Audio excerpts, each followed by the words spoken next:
Modern design codes, especially in seismically active areas, stop us from using gusset plates which are connecting to the web of an I-beam or any other member, because webs are extremely weak in bending, and if there's a gusset plate like this coming into the web and there's a lot of axial force coming in as well, that web will not be able to withstand those forces. Now, the solution recommended by the design codes is to stiffen the web.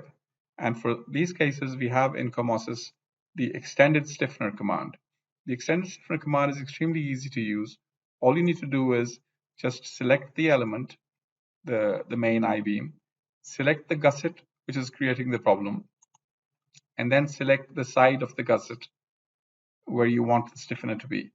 And now it asks you for a second gusset plate, which is a different case, but you can just right click over here and immediately a stiffener is created according to the shape of this edge.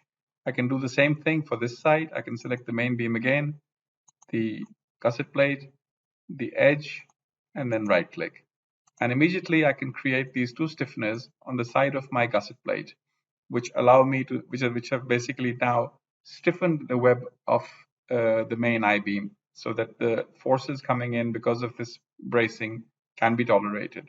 If I'm still unhappy and I feel this is too large of a plate and I might have still some stress concentration in this area, I can of course use my corner stiffener example.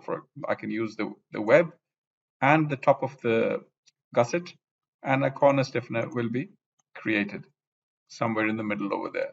And I can accept this to be a good solution. Now, sometimes we have double plates coming in.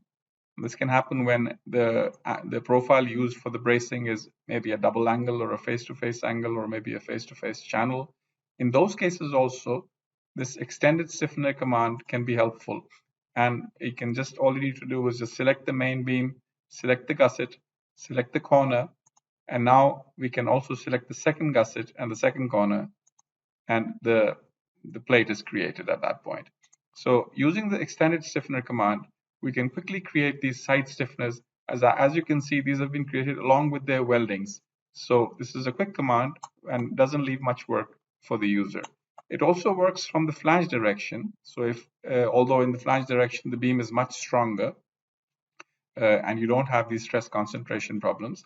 But if you wanted to place a stiffener from this direction as well, all you would need to do is select the beam, select the plate, select the side, and right click, and your stiffener would be created.